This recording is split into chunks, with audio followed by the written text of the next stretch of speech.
Evening, everyone, and thank you all for joining us tonight. For those of you who don't know me, I am Carissa Lewis, head of the Longridge School here in Stamford. I wish you all a very warm welcome to the 2021 Longridge School Diversity Forum, Lies My Teacher Told Me and How to Avoid Them.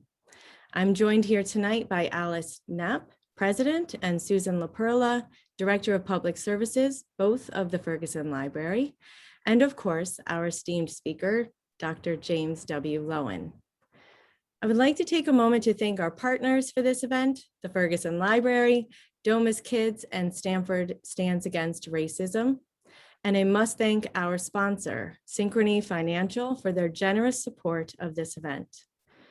Well, I know we are all very much looking forward to hearing from Jim, the name I've learned Dr. Loewen prefers to be called. I'm going to take just a minute to reflect on why we are all here tonight. We are at a critical time in our country.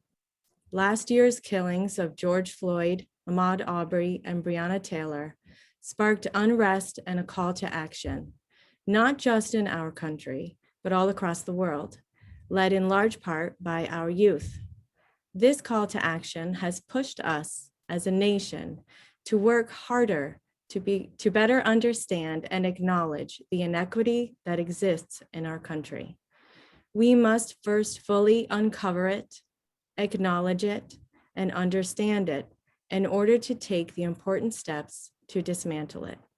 The Longridge School, the Ferguson Library, Domus Kids, and Stamford Stands Against Racism are committed to doing that critical work. Bringing Dr. Loewen to speak to and with our Stamford community is a part of that commitment. And by partnering together, we have been able to reach and engage so many in this essential conversation. We, collectively as a nation, as a group of individuals together tonight in this shared space, and personally as an educator and school leader, cannot do this work without looking at the important role our schools play in perpetuating white supremacy and racial injustice.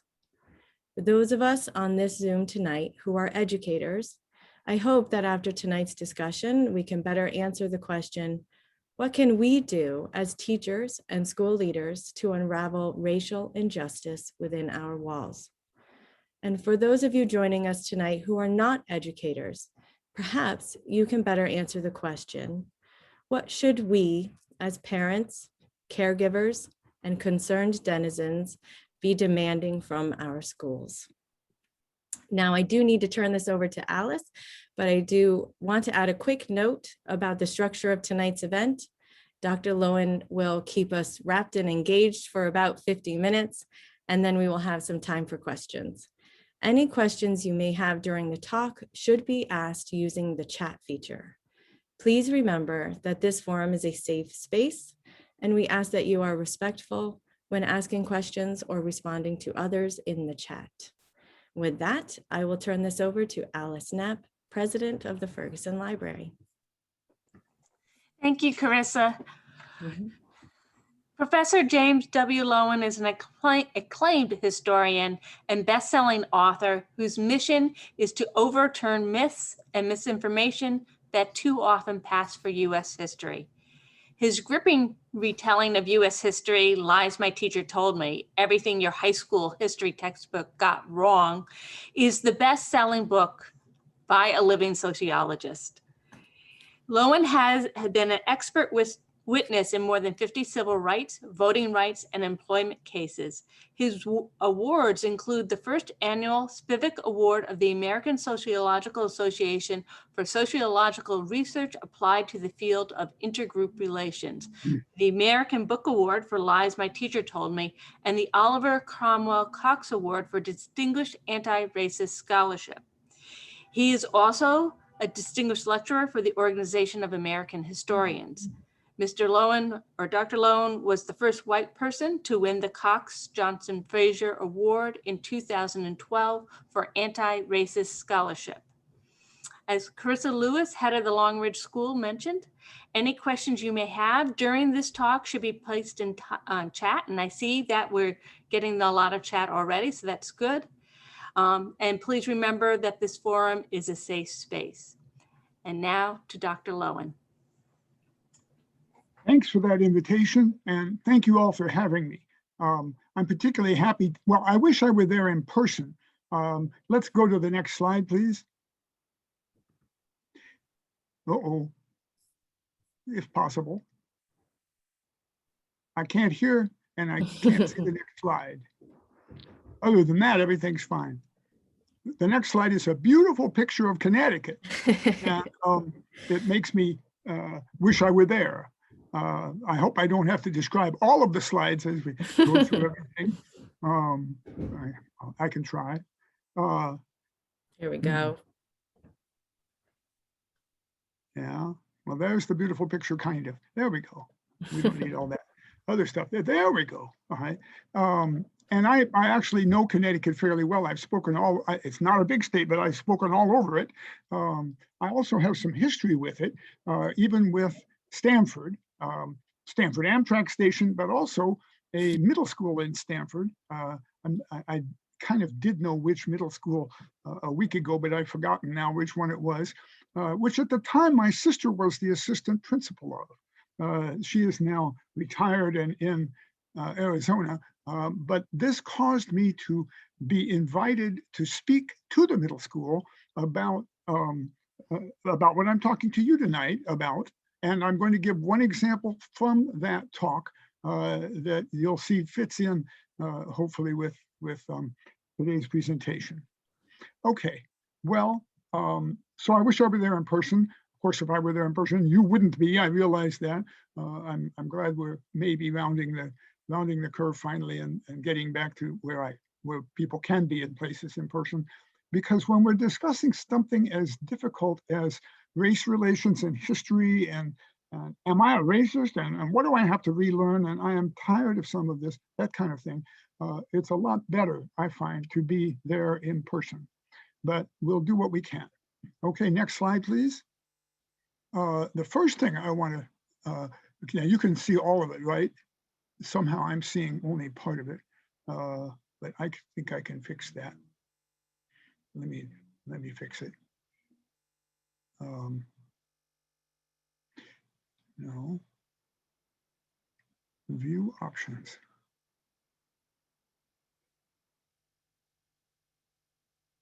Well, I know what the slide is, but everybody else can see all of it, right? As far as we know. Okay, somehow I'm getting it clipped. What that slide says, I do have to, there I can move it. Okay, some of you are probably completely on board with BLM. That's of course Black Lives Matter, but some of you may not be. And also, if you are completely on board with it and you know all about it and so on, you are talking with people who are not. I hope you are, because we've got to talk with each other. And so this will maybe help you. What I'm about to say may help you. And I have to say, when I'm giving this talk out in Utah, BLM out there means the Bureau of Land Management. And so we first of all have to deal with that. We're talking here about Black Lives Matter. And the phrase itself bothers some white folks. And of course, they respond by saying, that's racist, or all lives matter. What's the matter with you? And I want to just emphasize that the phrase is deliberately elliptical. And by elliptical, I mean, an ellipsis is those three little dots that go in the middle of a sentence, sometimes four little dots, depending on how much you left out. And what's left out there is the word too. Black Lives Matter too. And when you see it that way, you realize, well, yeah, they should. Yes, of course they do. And then that maybe erases the affront that some white folks can otherwise generate. And I hope so. And so I think it's always great when white folks are leading or are co-marching in a BLM march. And I had happened to be in New York City when one of the first BLM marches went right past me. And it was just a lot of fun for this old white man to turn around and march with them for about a block. And they didn't know what to make of me, but they realized I was on their side. Well, and the next thing I want to say about this whole matter is that the next thing that some recalcitrant white folks do is they get into pointing out what's wrong with the victim. Now, some of the victims have been totally blameless. I mean, there was a 12-year-old kid in Cleveland who was playing with a cap gun like I played with when I was 12 years old, etc. But some of the victims are not of perfect character. That's not relevant, okay? What's relevant, what this is about is police behavior, not victim behavior, okay? And we have to stay focused there. And that's what we're trying to change. We're not trying to change the behavior of the dead victims. We need to desegregate the police. And in many places, that has not been done. And I'm just going to mention one that is the most obvious, and that's the infamous town of Ferguson, Missouri, which of course everyone has heard of. Now, Ferguson briefly was a sundown town, and we're going to talk about sundown towns tonight. A sundown town is, of course, a town that for years was, quote, all white, unquote, on purpose. And we'll talk about that definition later. Ferguson actually was one of the few desegregated suburbs of St. Louis up until 1940. But between 1940 and 1960, it eradicated most of its tiny Black community. It had one Black neighborhood of 60 people, and that fell down to 15 between 1940 and 1960. They did some other things to harass them, to get them out. But one of the things they did was what's called DWB policing. And that's, of course, driving while Black policing. And so the police force picked on Black drivers and gave them tickets all the time, asked them what is their business, and so on. Other things happened in Ferguson also. So Ferguson actually expanded from 5,000 to 25,000 people, while the Black population dwindled away to almost nothing. So it became a sundown town. Well, by the time of the riots and such in Ferguson was 67% Black. So it was certainly not a sundown town, all white on purpose, nothing. But it still had its sundown town police force. There were only 3 Black officers out of 57. That's about 1 per shift, and that's incompetent. And I put on this slide, that's why I use the word competence demands it. I put on the slide C.F. Vicksburg. What does that mean? Well, one of the places I've done some sociological research is Vicksburg, Mississippi. It's actually my favorite town in Mississippi, and Mississippi is one of my 3 home states. And I remember researching a Chinese grocery store in a little hollow, a kind of a little neighborhood that had white folks and Black folks living in it. Vicksburg's very hilly, and this was the main social center in that neighborhood. And folks hung around, they sat on Coke cases and stuff, and they bought stuff once in a while and keeping the grocer in business. But once in a while they'd get in an argument and he would have to call the police, and the police would always ask, are they white? Are they Black? And if they were white, they sent a white officer.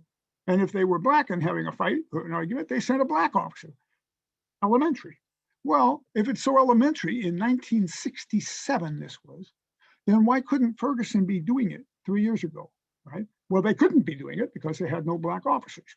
So they are being deliberately incompetent by not having, unless they're making the assertion, almost all of the crime is committed by the 33% of the white people, and that's why we have only white officers. I don't think they're making that assertion. All right. So, and the final point I want to make about this BLM thing is, what BLM wants will help us all. We, and I speak as a distinguished white male, we may want respect when pulled over. I got pulled over at the United States Capitol 2 years ago, before the recent melee, because I was supposedly walking where I wasn't supposed to, and I didn't get respect, and I immediately bristled, and I did want respect from the Capitol Police. We may need a social worker at our house rather than an armed cop, sometime when we have done something bad or ingested something bad. So these are just arguments to use to convince yourself and to convince other people to give a hearing to BLM, because they're on the right track. Next slide, please. Now, it is true. Yeah, I'm still not seeing all of my slides. Well, oh, there we go. Okay. Let's talk for a minute more about the issues raised by George Floyd. As soon as you get into the issues of criminology and penology, you get into racial disparities, of course.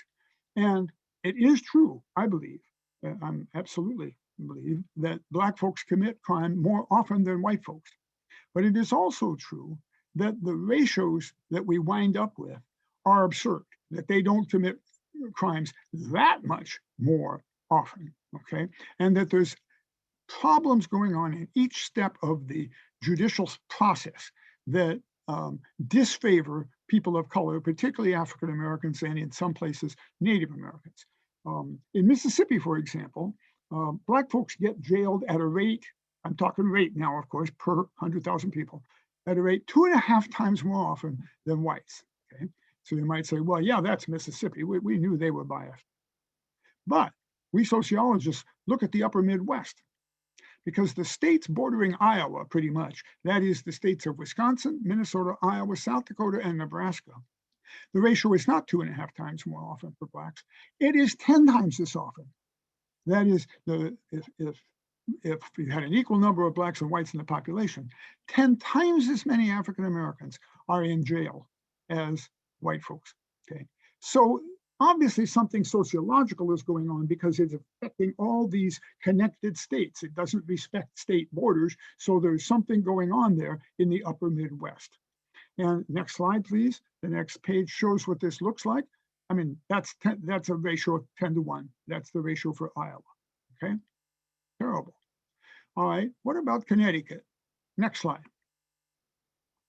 Well, Connecticut's is 9.3 times this often. You remember Mississippi, with all of its biases, jails Black folks 2.5 times more than it jails white folks, okay? But Connecticut jails Black folks 9.3 times as often as it does white folks. Indeed, Connecticut jails Black folks at a disproportionate rate higher than any other state in the United States, other than this cluster of states in the upper Midwest. And if we go to the next slide, we see why this is a bigger problem than it used to be, because the overall incarceration rate in the United States has gone way up, not just in Connecticut, from 1970. And you can see that it's tripled, quadrupled, almost quadrupled. And now it's slightly down from the peak, but it's still a huge number of people per 100,000 people. Indeed, it's, we incarcerate more, I believe, than any other country, including North Korea, China, Saudi Arabia. We're the winners, I believe. All right, so the reason I say that to you is I think it's likely that Connecticut is going to be facing some George Floyd type events with statistics like that just waiting to be explosively on everybody's mind. All right, next slide. Now, unfortunately, these kinds of things, whether it's Black folks, well, whether it's sundown towns, whether it's white folks living in white neighborhoods and Black folks living in Black neighborhoods, or whether it's the disproportionate incarceration rates or whatever it is, can seem normal to us. And that's because we, including we perfectly nice white folks, I think I'm perfectly nice, live, next slide, we live in a landscape of white supremacy, right? And it makes a difference. The names of people, the people we name towns and buildings for, astounding. I'm going to have some Connecticut examples shortly. We haven't really finished. Now, I do realize that there are absurdities going on, that San Francisco, for example, is taking, apparently they're really going to do it, they're taking steps to take Abraham Lincoln's name off of a high school because he did bad things to Native Americans. Well, that's an issue even there. He did, but he also was working in a situation where he maybe mitigated some stuff. But never mind, if we demand perfection from all the people we name buildings for and name towns for, we won't be able to name anything. We'll just have to call everything West Side High School. So there are some absurdities being done in this movement. But before we, white folks, and some other people, claim that a given change is absurd, we need to think about it, because in many cases it isn't absurd. In many cases, these people do need to not become part of the landscape, not remain part of a landscape of white supremacy. I think Columbus Day and Thanksgiving are part of the problems. And sports teams, of course, I come from Washington, and this year, of course, the Washington Redskins, gave up the name, and this year they are called the Washington Football Team, which is an advantage. I actually am the person, damn it, who got the Organization of American Historians to take a organizational stand against the infamous use of a racial slur, the Redskins. Just totally absurd. I'm enjoying a comment somebody's making that I don't know about, somebody dying while in Stanford police custody. All right, so in many ways, and I'm going to point to a couple of ways in Connecticut in a minute, but we still live in a landscape of white supremacy. And so we're working our way out of that. And of course, that's been part of the reaction to George Floyd and the reaction to the Charlottesville race riot, white race riot, and it will be furthered by the reaction to this race riot kind of that happened on January 6th. Okay, next slide. So I just know that people are tired of being called racist or being suspected of being racist. I understand that, white people are. I do have to say though, we white people oftentimes want to define the category of racist down so that it applies to David Duke while he's in the act of calling somebody the N-word. And that's about it.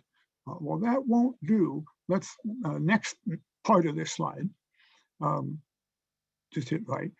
I want to show you a way that I submit that we are all racist. I was racist about Vasco da Gama until I was 72 years old. And I hope you can infer that I'm not that much older than 72 now. So that wasn't too long ago, okay? So who was Vasco da Gama? I want to see hands from all 300 of you, or however many of you have now joined. Put up your hand if you have a vague idea who Vasco da Gama was. And now, since I can't see anybody, I have no way of telling how many hands are up, but I'm going to say that I see 47 hands kind of raised, okay? All right. And people, when I do this live, people say, well, he was an explorer, wasn't he? And that's right. Let's hit one more slide. Next. And when we say an explorer, we don't just mean the word without any vector, without any emotion. I'm putting my hand, I'm going to have to stand up to do this. I'm putting my hand over my heart here, right? Or I'm saluting the, well, I'm not saluting the flag. There's no flag. There's a flag over there, but we're supposed to kind of, it's a litany of great people. That's why we say pantheon. Pantheon, you know, is the list of the gods. Well, there's kind of a pantheon of the great explorers. Let's see, there's Da Gama, and there's maybe Prince Henry. He never left town, but he did set it all in motion. And there's this guy, Columbus. I think we've heard of Columbus. And there's this guy who discovered the Mississippi River, De Soto, that was him. And there's this Pizarro guy, and Magellan sailed around the world. Cabot at least was British. Well, no, he wasn't. We anglicized his name, but anyway, etc. There's about that many of them, maybe 9 of them or 8 of them or something like that. And he's one of these great men. Next slide. Next. And out of you 43 that had your hands up, 4 actually knew, I'm making this up, of course, that he's the one that sailed around Africa. And many people say he's the first person to sail around Africa. Well, he isn't the first person to sail around Africa. A bunch of Africans were sailing around Africa. He's the first white person to sail around. Well, he's not exactly the first white person to sail around Africa, because these folks who lived in places like Lebanon and Egypt, who are not white, but they're also not black, they're kind of multiracial, and they didn't make the distinction. They sailed around Africa the other way around 700 years BC. So he's not the first. But anyway, he went around Africa, damn it. All right, next slide. He discovered India. Well, we don't actually say discovered for India. Isn't that interesting? We do say that Columbus discovered America when he comes to a place where there's a whole bunch of people. But we don't say that Da Gama discovered India because he comes to India where there's a whole bunch of people. Why is that? Well, I submit that has to do with the present day. India is run by a bunch of Indians. If you don't believe me, you go there and you just check it out, okay? However, the United States is not run by a bunch of Native Americans, all right? It's run by a bunch of white folks, pretty much. There's this woman, I understand, became vice president, but never mind. And so we are using a different term. So let's say he reached India. Okay, well, He was the first white person in reasonably modern times to get around Africa and get to India. He had pilots all the way who showed him how to go. But nevertheless, it was a great feat. It was a long trip. It was longer than the trip across the Atlantic. Next, please. And it helped Portugal dominate the trade with the Orient, as it was called, for the next whole century, because it's a lot cheaper to go around Africa than it is to go through the Mediterranean and then across land. You have to pay people and stuff. Whereas once you get on a ship, you have to eat. But other than that, the wind blows it, and you finally end up where you're going, and then you do what you want to do. So he's an important person. He did some important things, but his importance is, and that's it. That's all we know about him. In fact, only 3 of you knew that much. All right, let's go to the next slide. And this is how he's typically portrayed. Rich, I think he's doing fine, don't you think? Dominant, look at the background, look what he's wearing, etc. Now, I'm going to get, oh gosh, I should have had it.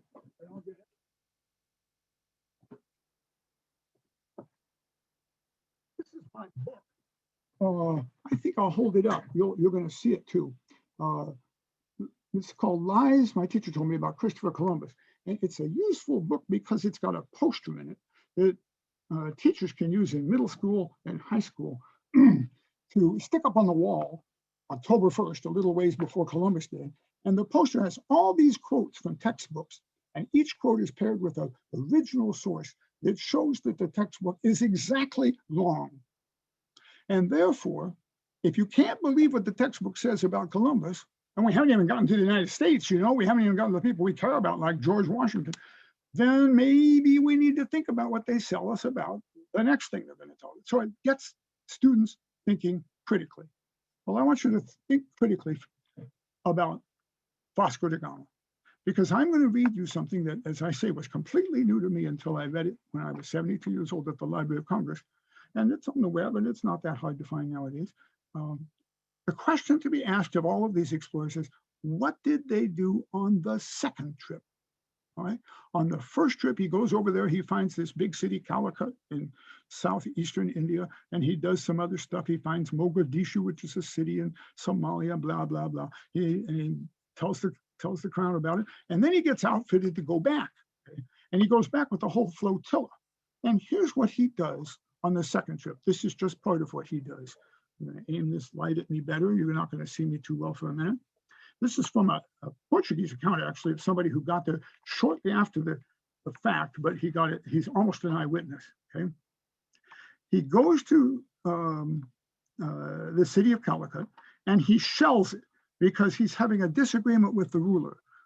Now, you got to realize this flotilla is kind of like Attila the Hun and his golden horde, only it's at sea. That is, when it comes up to even a sizable city, it just has far more firepower than any city can muster. It is invincible. You can't attack it. It's on water.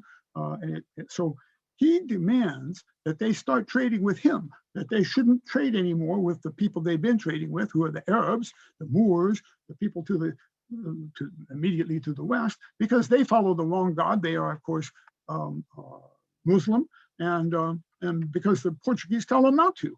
And they're saying, no, we're not going to do that. We like these folks. We haven't intermarried with them and so on. We're not going to do that.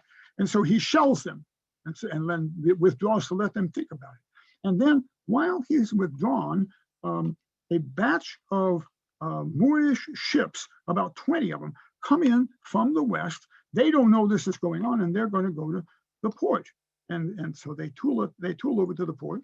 And before they can get there, I'm reading now, quoting, the Portuguese caravels went to them, and the Moors could not fly as they were laden.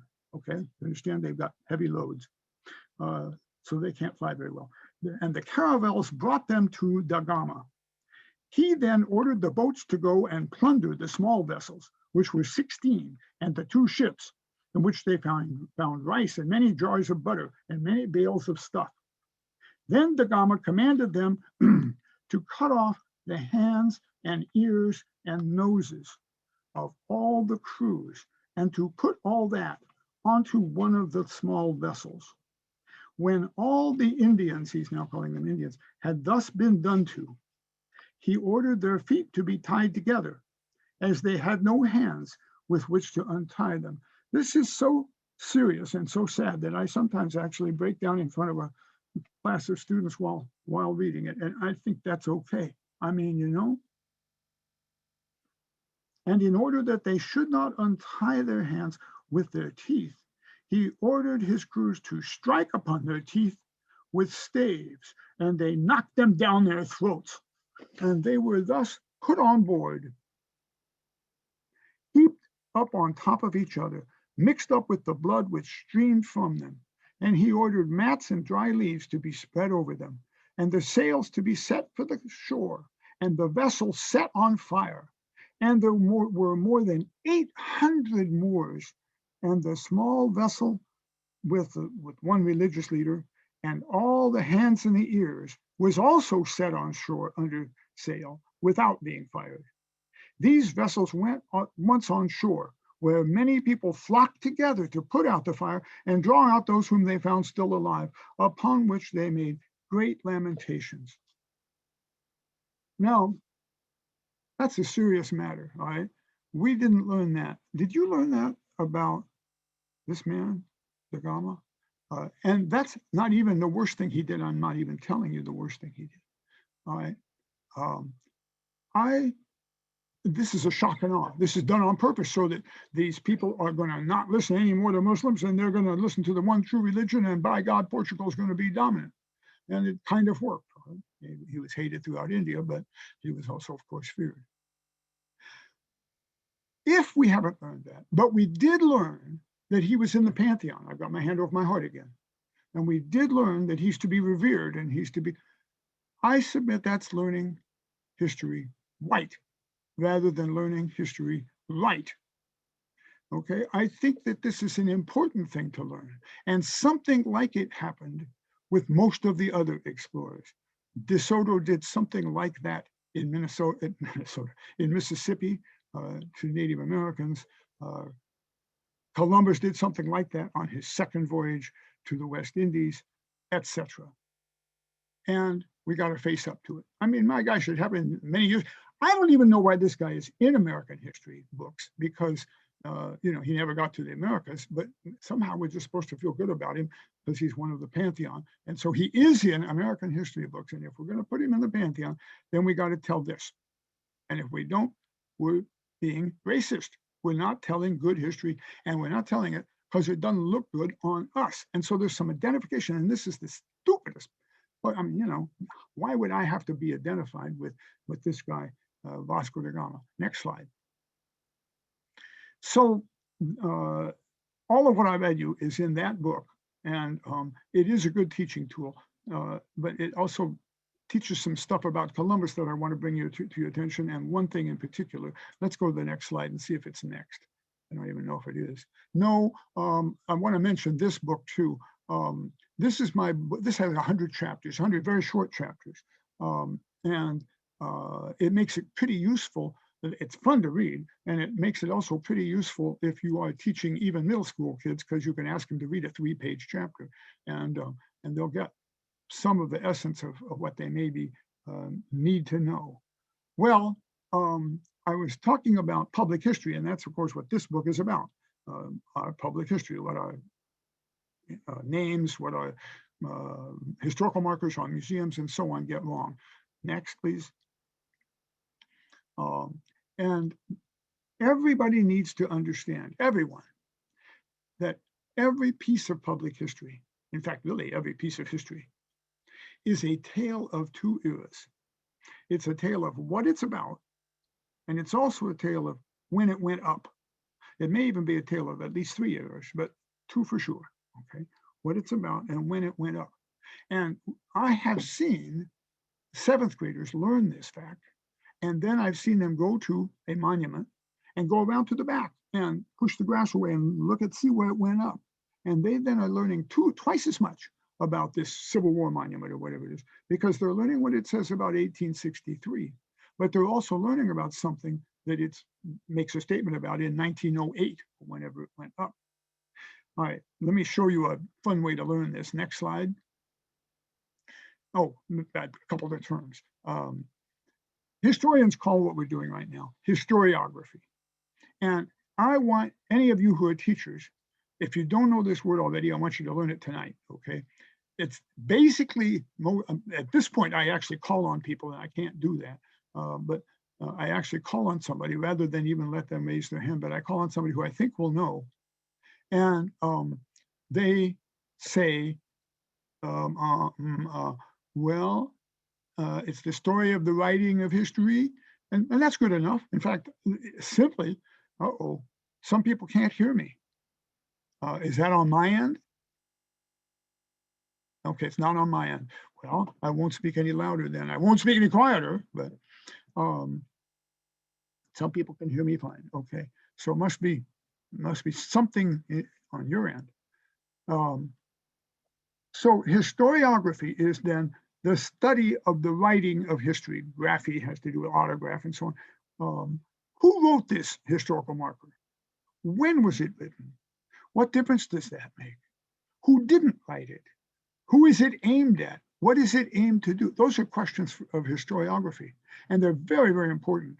And I have taught this concept to fifth graders, including to fifth graders in Stamford, Connecticut. So I know that they can learn it.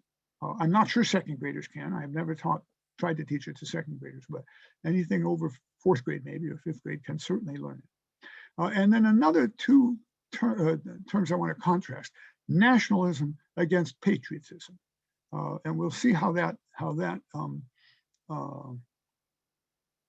plays out later on.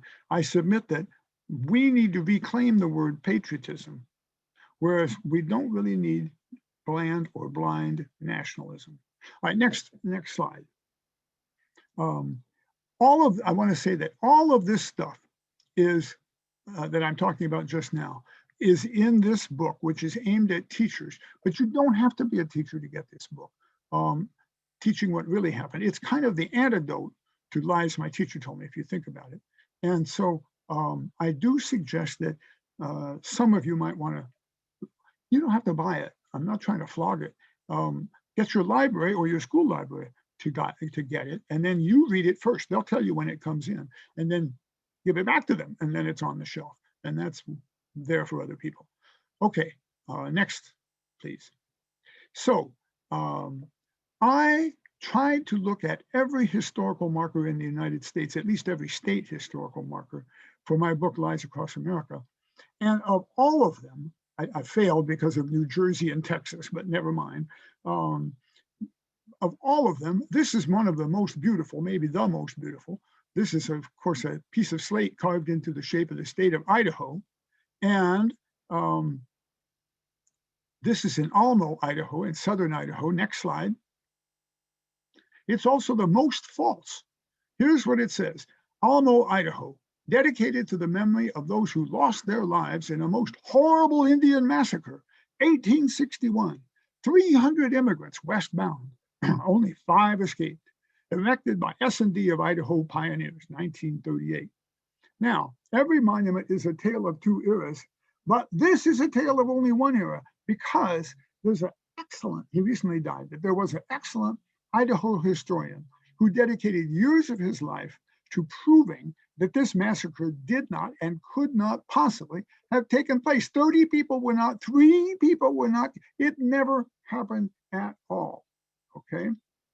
So this monument has nothing to tell us whatsoever about 1861. What does it tell us about 1938? Well, it tells us that in 1938, and this is a part of the period we're going to talk about briefly, called the nadir, or low point, of race relations. In 1938, a bunch of white folks, sons and daughters of Idaho pioneers, would believe any damn thing about savage Indians with no proof whatsoever, okay? So that's a kind of a fun way.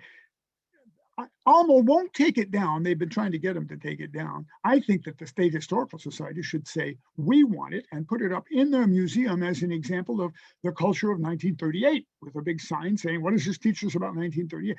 But they haven't offered to do that.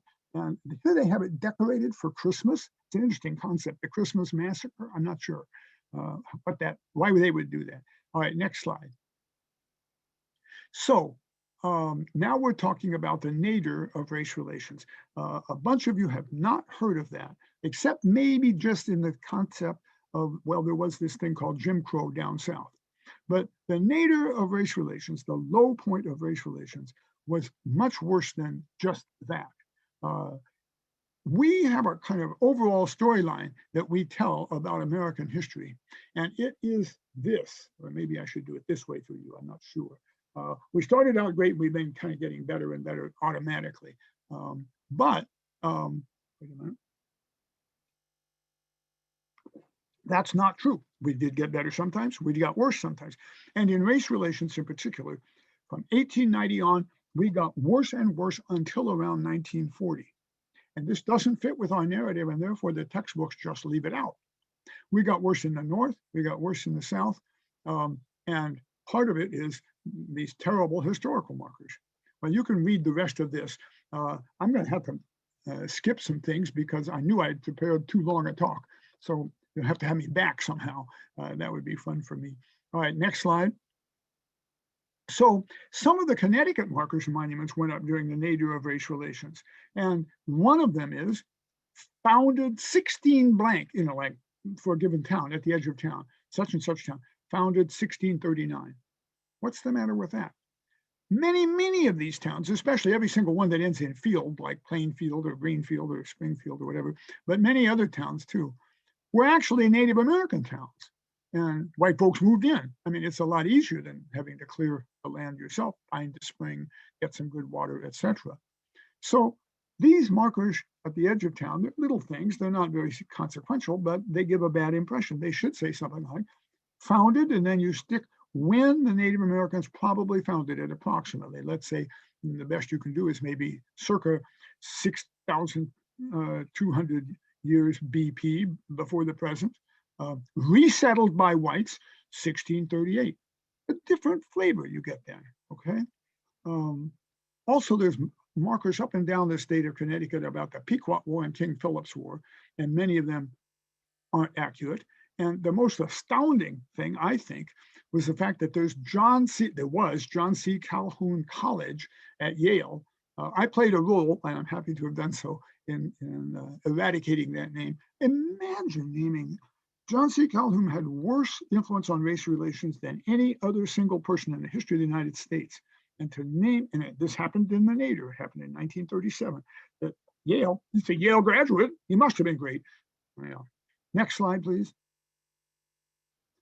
All right, other problems with our public history, including in Connecticut, are women included, as they should be. I mean, I'm not saying that women did half of all the wonderful things that have been done in the past, but I am saying they did a lot more. And furthermore, there's all kinds of markers where, for example, a family was the first white family to move in, and damn if he gets it on the marker, but she doesn't. And I have actually messed around with logs. There's a wonderful marker in Indiana, which talks about how this guy was the first white settler in a county, and he built a log cabin. Well, it turns out he moved in with his wife and his son, and I know that they built the first log cabin. You can't build a log cabin without two people, right?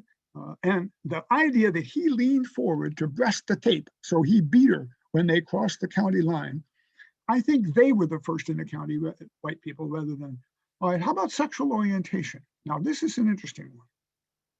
Who cares? Why do we have to mark that? Well, sometimes it makes a difference, I submit. For example, with Walt Whitman. Now, I happen to be way into Walt Whitman. I think he's far and away the best poet in the English language. You may differ with me, and that's okay. But it took me years after my Carleton College education to realize that he was gay. And yet it's all over some of his poems. But we didn't read those poems, even in college. Now, isn't that interesting? And so I was ignorant about it. So it made me stupid. Right? Now, what about Maurice Sendak? I pick a Connecticut person, right? You know who Maurice, he did Where the Wild Things Are and In the Night Kitchen. You can maybe some of you think you can tell, if I tell you, that he was gay from his drawings. I don't know. I don't make any comment about that. Maybe but he was gay, and it might have affected his drawings. And I submit to you that even when it didn't, let's say, oh, Aaron Copland. Okay, Aaron Copland, right, wrote all these things, Rodeo, stuff about Billy the Kid, etc.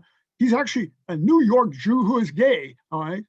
Now, do we need to know he was gay to understand or appreciate Appalachian Spring? Well, no, we don't. I don't think we do. But I would submit to you, if we don't say that, then we end up thinking that, well, gay people never did nothing, And he's certainly the second best. A lot of people think he's the very best classical music composer this country ever produced. Okay, so he did something. So I think that we do need to tell the whole story, including sexual orientation, and this comes up in some specific ways in terms of American history that we won't have time to deal with. How about the inclusion of non-whites? Well, again, sometimes it shouldn't make much difference, but I think that we need to understand that these folks did make a difference. And so some folks in Connecticut are studying slaves in Connecticut history and so on, and just Black folks who did stuff and so on. And it's just terrific, I think. I think it's good history, and keep doing it. Next slide. I think people who teach, some of you teach, if you teach middle school or high school, well, who are your school's most illustrious graduates? Maybe you need to make up a Hall of Fame. And then here's the question: what's illustrious? Do we mean because they went on to a career in the NFL? What if they went on to a career in biomedical research? Okay, well, what do we really care about? Getting high school students to think about these questions is fascinating and helpful to them. All right, I'm rushing along now, and this is part of public history. You can make up your own Hall of Fame. You can do it in cardboard on the walls of the high school if you have the luck to have a connection to a high school. Okay, next slide. What events should we know about? Well, I want to suggest a website to you, and there it is. You can write it down yourself. Here, lacrosse. A woman at University of Wisconsin La Crosse has invented this method in which you go to there's like 35 sites in La Crosse. You go to them, there's a little sign there, and you use your iPhone or your cell phone, and you do stuff with it that you guys know how to do better than I do. And blam, you are learning a 2-minute history lesson about what happened right there. And it's just fascinating, all kinds of things. So that's a way to tell important local history that's too minor, but you're not going to get a historical marker up for it, but you can do it this way. The women's movement. I suggest to you that the women's movement happened everywhere in Connecticut. I was raised Presbyterian, and I'll tell you, the women's movement happened everywhere there was a Presbyterian church, because the Presbyterian church, the first Presbyterian church of, I don't know, Hartford, there, see, I do know the name of a town in Connecticut. The first Presbyterian church of Hartford had an all-male board of elders and an all-male board of deacons in 1950. It had a male minister, main minister. If it had an assistant minister, he was a male. It maybe had a woman as the minister of religious education, otherwise known as the Sunday school leader. And it maybe had a woman secretary. And that was about it, possibly the choir director. Okay. And now you look at it, and we don't even know if they're calling them eldresses or what the hell we're calling them, but the board of elders is half female, maybe more.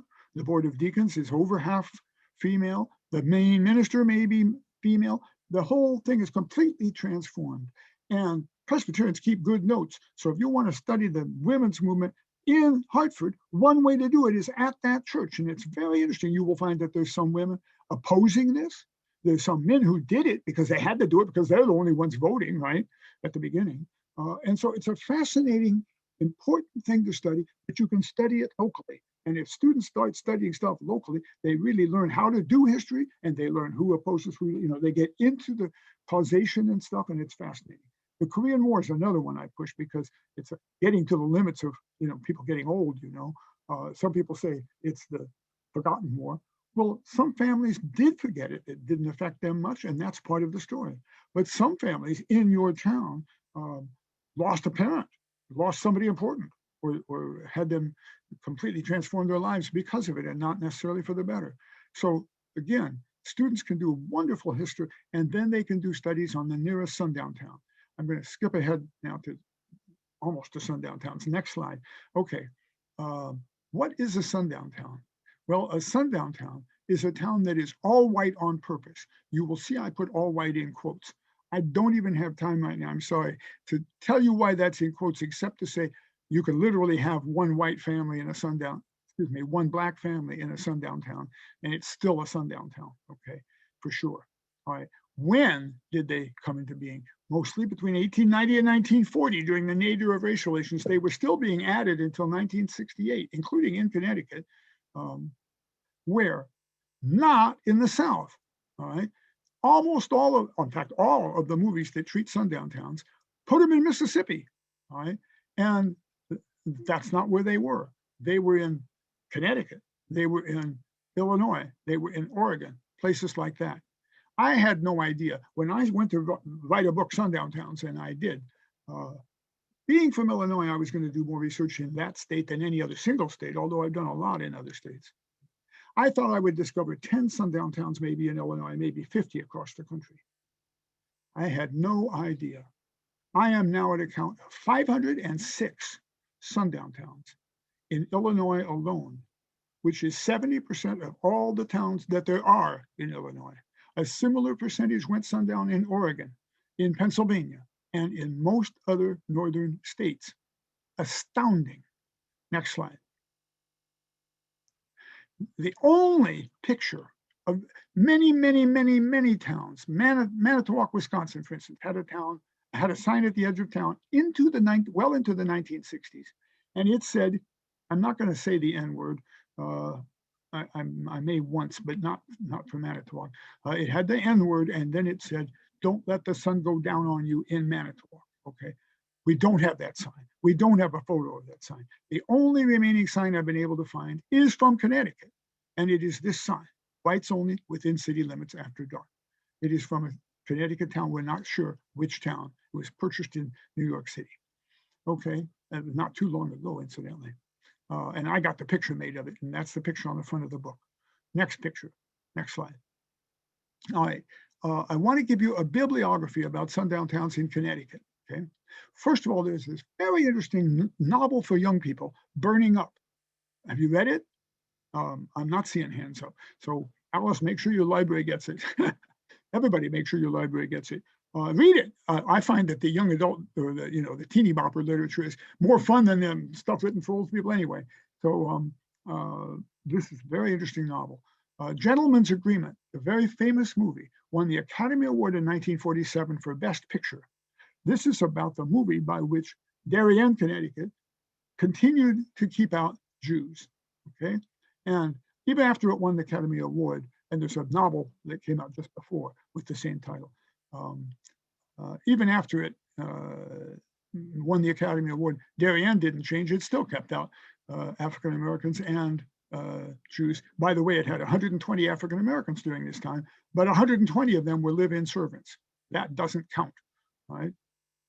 And finally, go to my website and look at that stuff.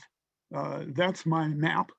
And go to the little paper, How to Confirm Sundown Towns. And that's a complete bibliography that can bring you up to snuff so that you can do good research on the subject of sundown towns in Connecticut. All right, that's local history. Next picture. I'm going to skim right through this really quickly. I have to tell one Stamford story. We already told you when the nadir of race relations was. Next slide. During this period, lynchings go to their all-time high. And this is a famous picture of a lynching, often used to illustrate lynchings in Mississippi and other southern states. This lynching picture is actually from Omaha, Nebraska. Lynching was a national problem. This is of an African American being burned alive. All right, next slide. This is the Stamford story I want to tell you. When I was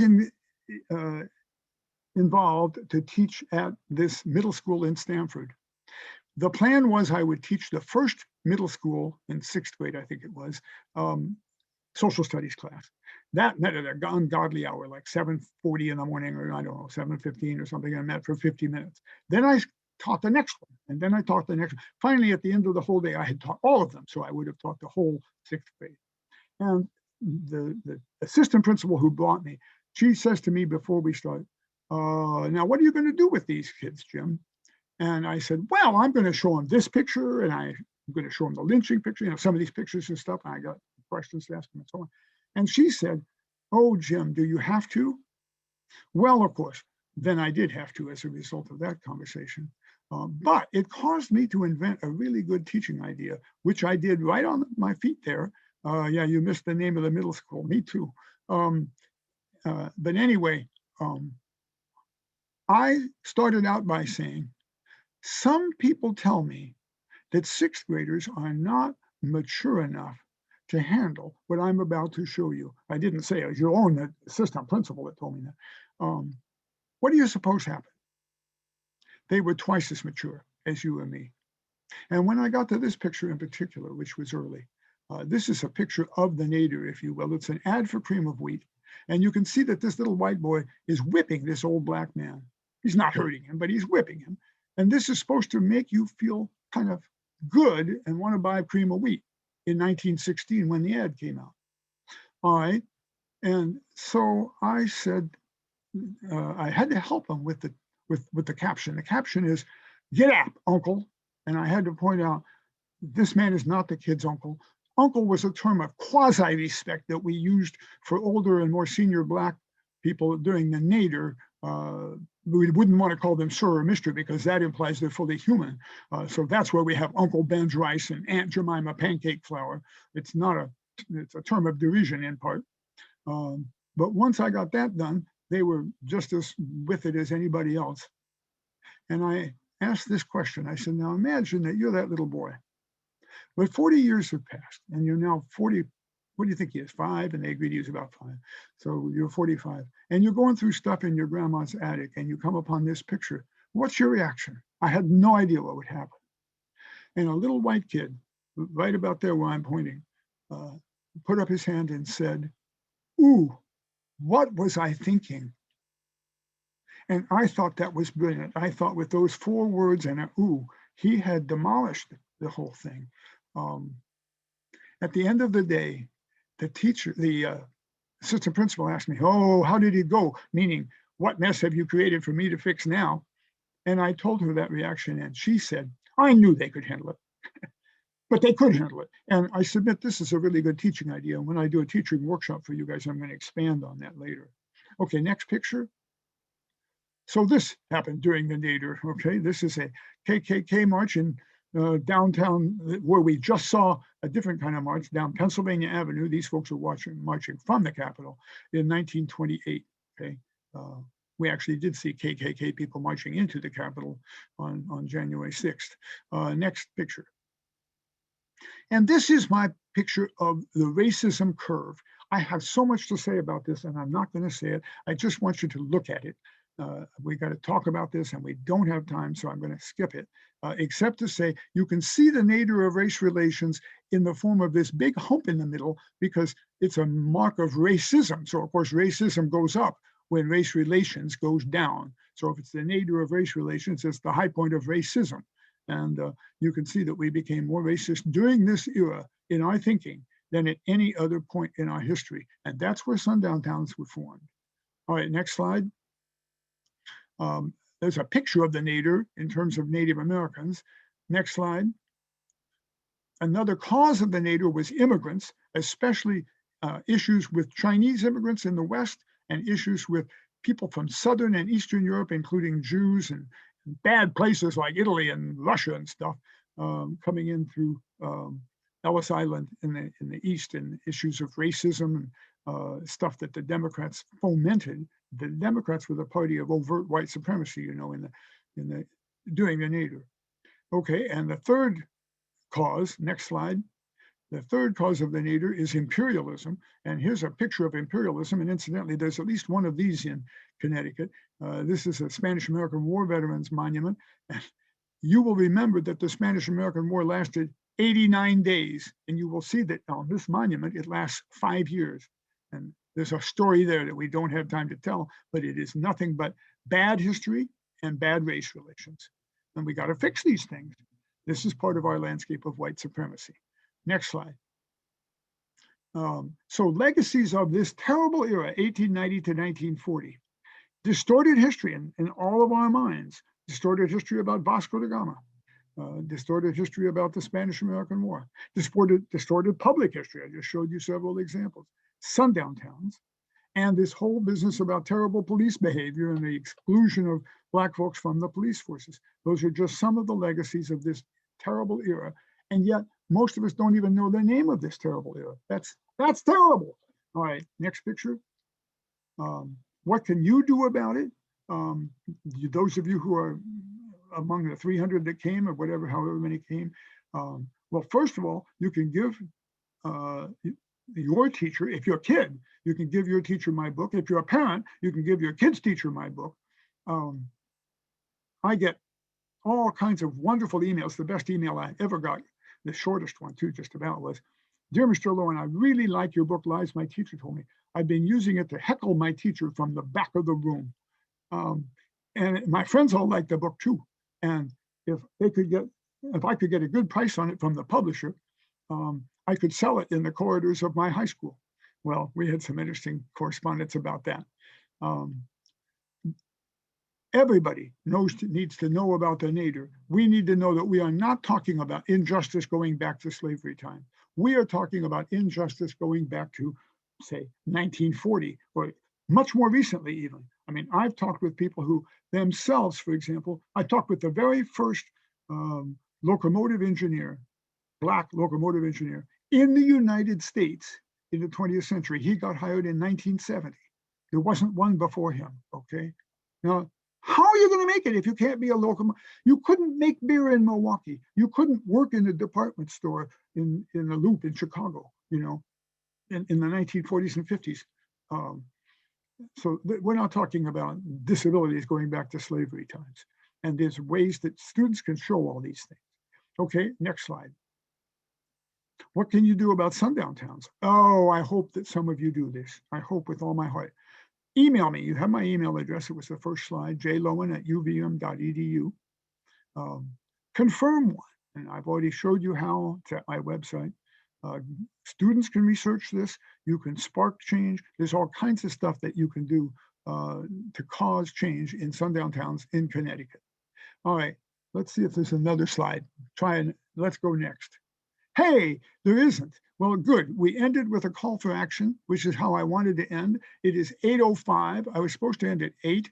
And now it's time for questions. I kind of caught up. I realize I rushed, but I kind of caught up, and I'm very proud of myself for so doing.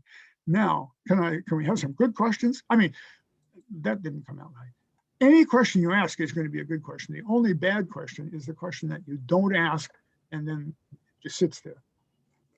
So there already are a lot of good questions. One of the most popular question is, have we recorded this? And if so, where we can find it? And the answer is yes, we have recorded it, and it will be available on the Ferguson Library's YouTube channel. There's several one here. I'm just going to pick up on the sundown question first. In the book Sundown Towns, Dr. Lowen encouraged people to do more research, as you just did, to uncover more sundown towns in their area. Since the book was released, have there been any societies or groups formed that are dedicated to doing this work? Yes and no. That's a very good question. Various religious groups have broken my heart. Okay. First, my own religion, or lack thereof, which is called the Unitarian Church. Okay. You know, the Unitarians are a religious group that believes in at most one God. Okay. I spoke at what's called the GA, the General Assembly, and I'm going to call them out. Basically, I found out that what they really want to do about sundown towns is they want to learn about them, and they want to have right attitudes about it. And, you know, they're against them. Period. Do they want to do anything about it? Do they? Many, many, many people in the United States have never taken one anti-racist action. And I submit to you that researching a sundown town and sending me the results is one of the easiest that you can do. And yet it's meaningful. It will eventually get up on my website.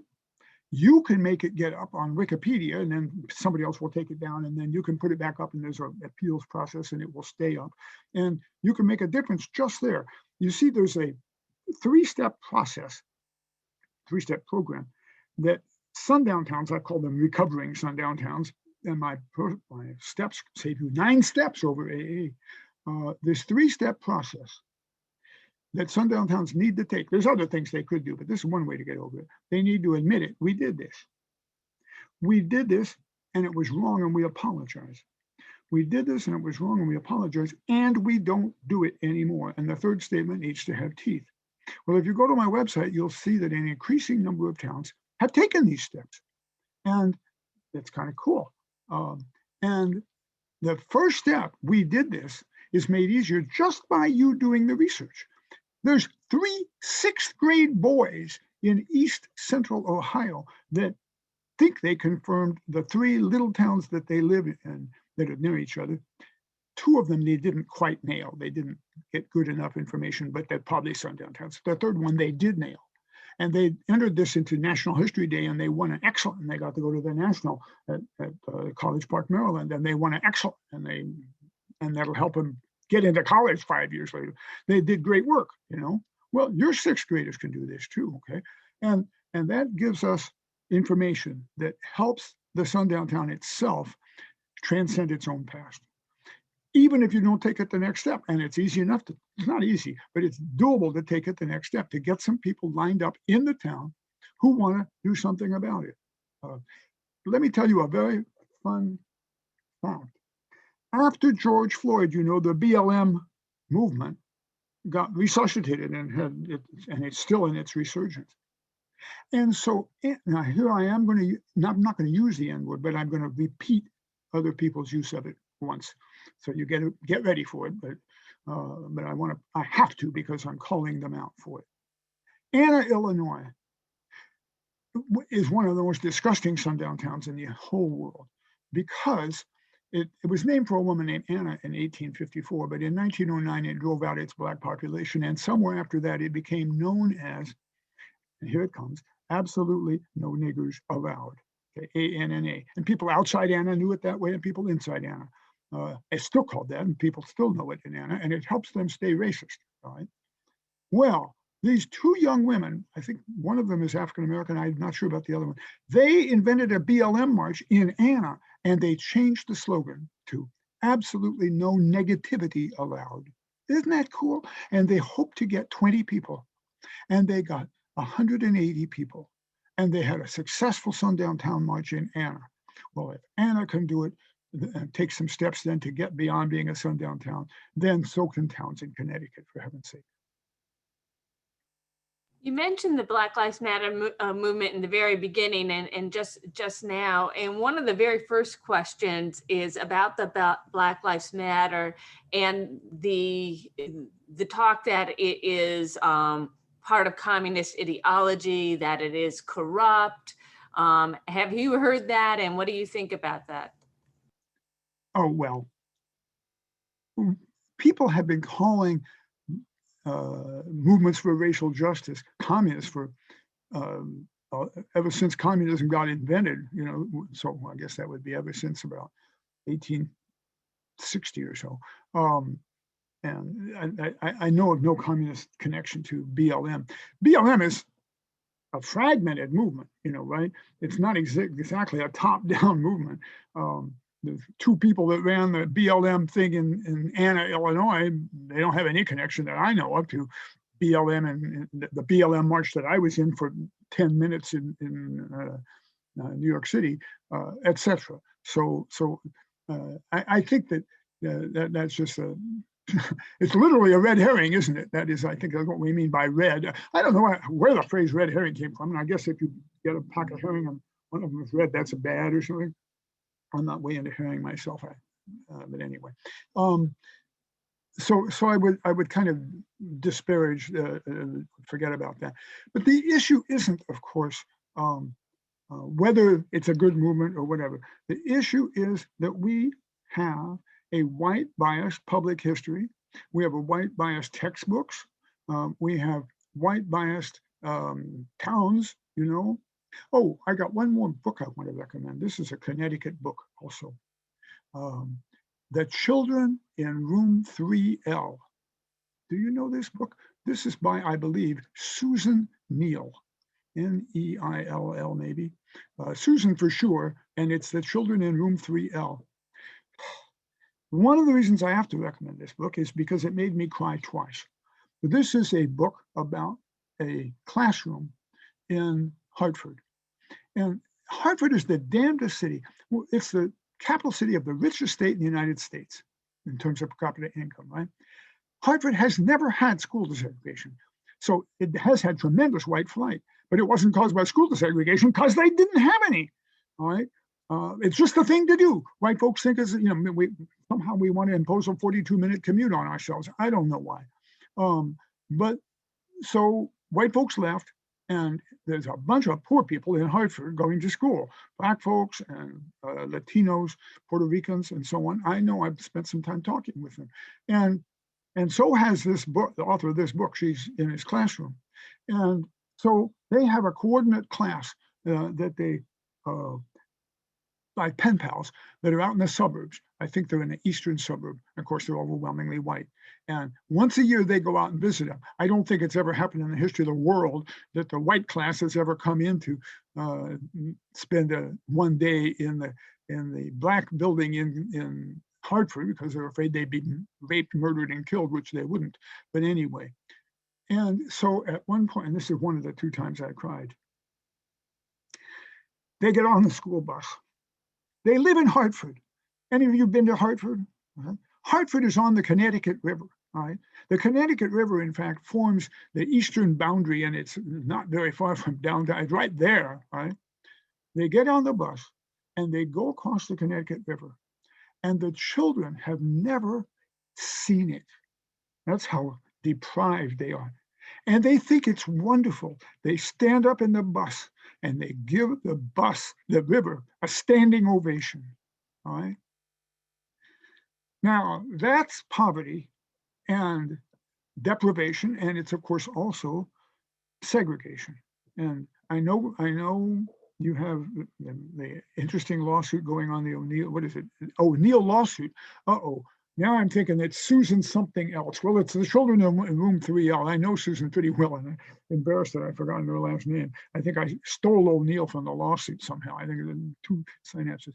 But anyway, read that book if you need a good cry, and it'll really help you, I think more about injustice in Connecticut. There is no excuse for the level of social stratification that we have in this country in terms of even basic amenities. The other time I cried, I'm going to tell you too.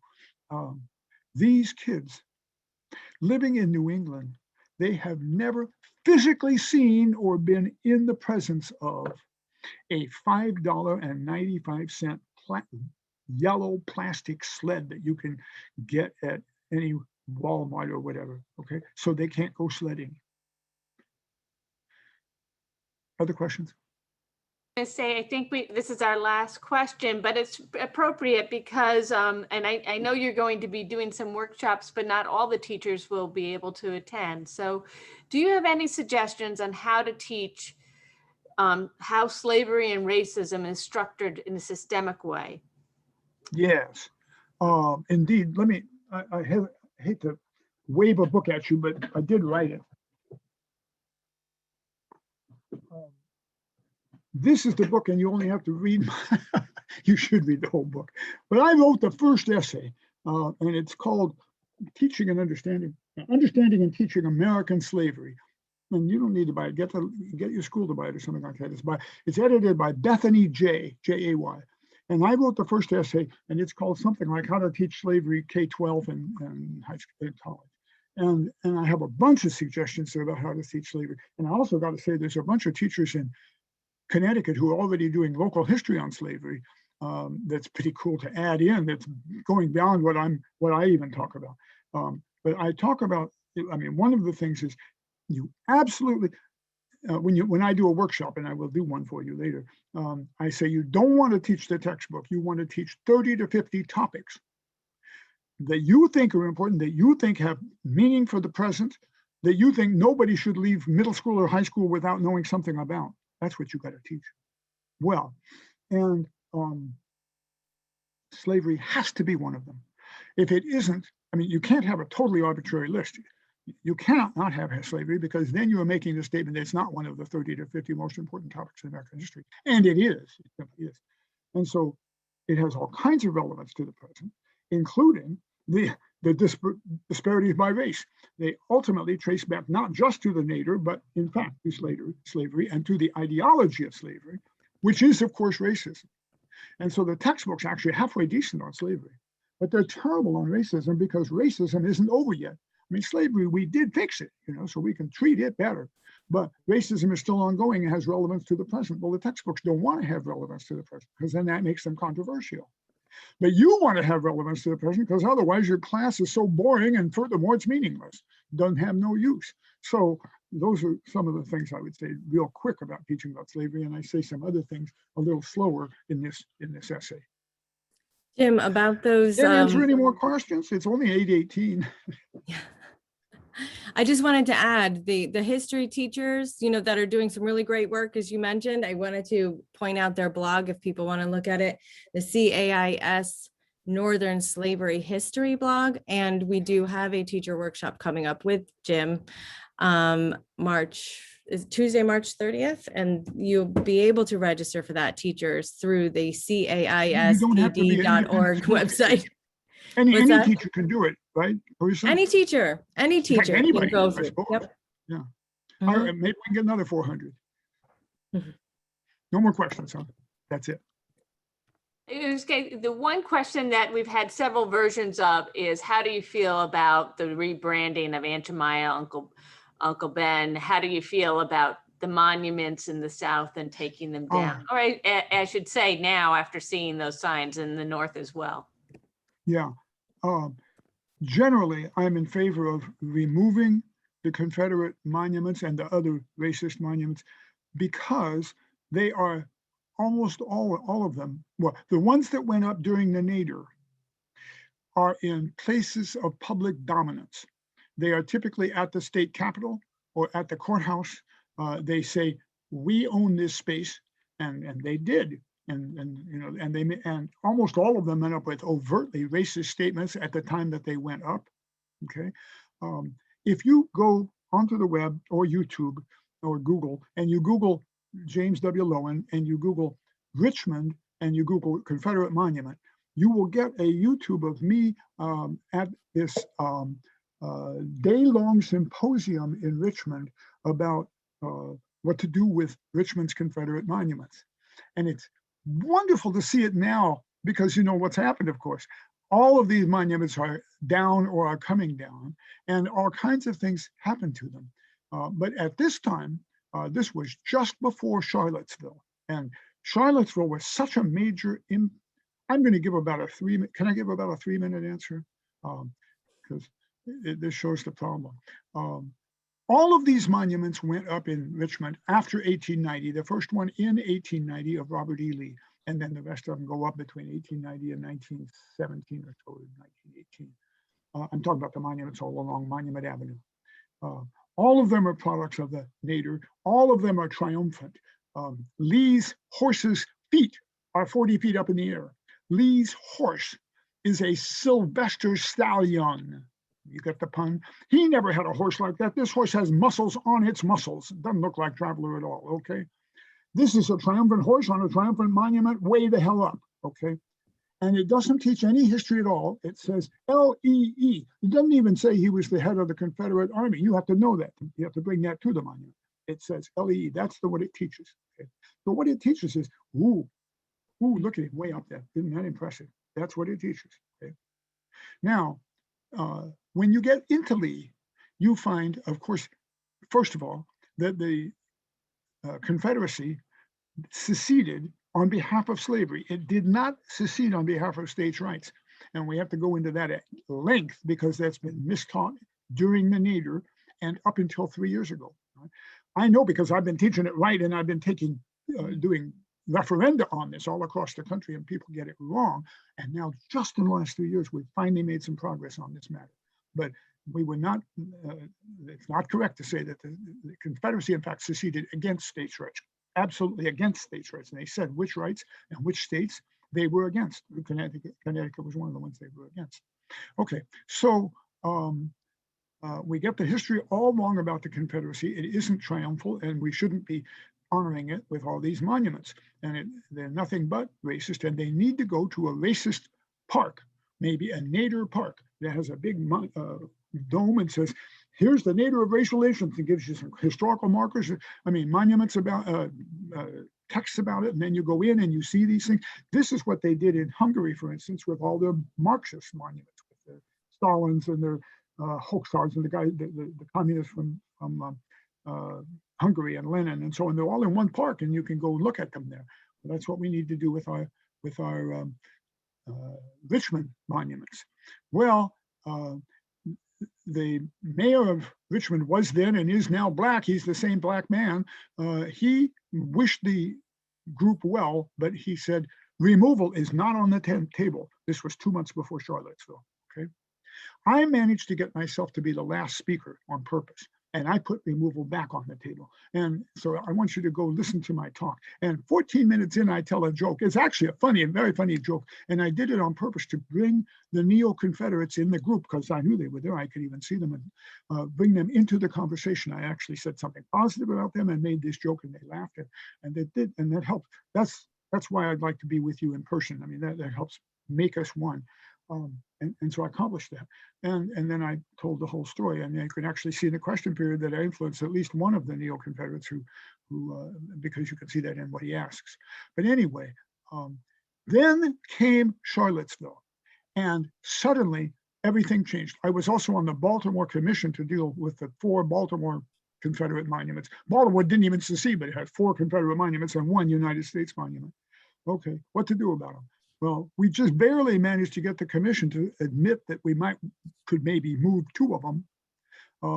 It was a commission that was made up of a bunch of people that with unfortunate ideologies, and they didn't want to move any of them.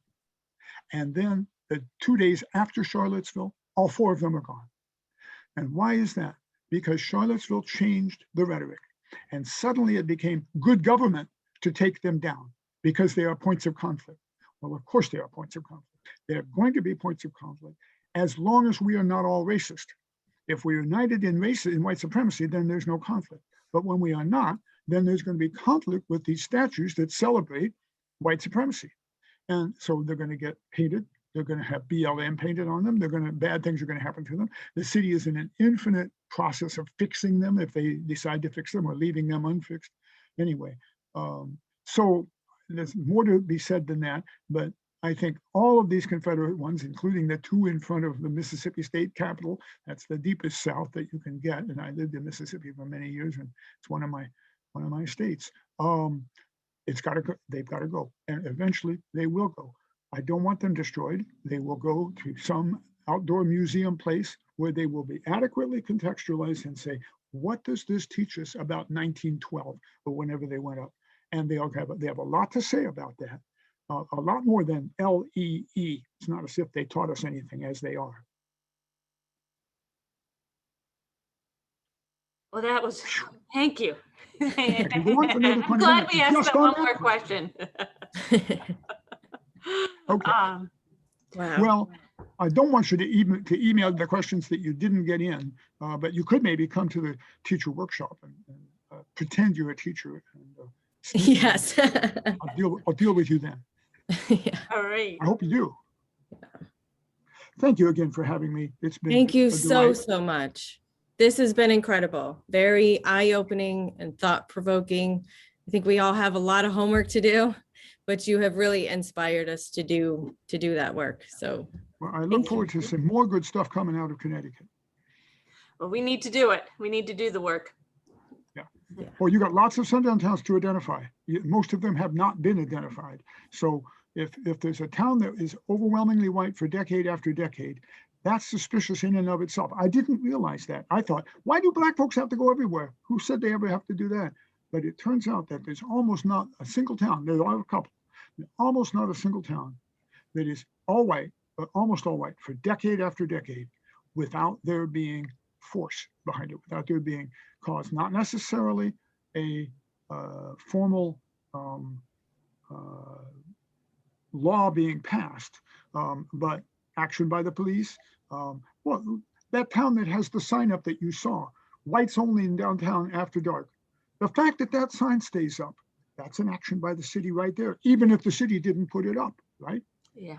And I can tell you horrible ways that other towns all across the United States, all across the North, have stayed sundown. Now, they're losing it now. They're losing their grip, but they still need to be called out on it, because then they can deal with, then they don't become a Ferguson. Then they can deal with the ongoing problems of an overwhelmingly white teaching staff, overwhelmingly white curriculum, overwhelmingly white DWB policing force, etc. And then they're facing the future, and they will even enjoy it, as will each of you when you do something anti-racist. As soon as you do one thing anti-racist, you will feel good about it. And you will realize, I don't have to be perfect inside. I can still have bad ideas every so often about the damn BLM movement or whatever I have bad ideas about. But I did that, and then you'll do something else that's anti-racist. And then you've done two things. And that's great. And the future lies ahead. Oh, Wow. wow. Thank you. Thank you. Thank you. Thank you so much. Thank you, everyone, for joining us. Thank you.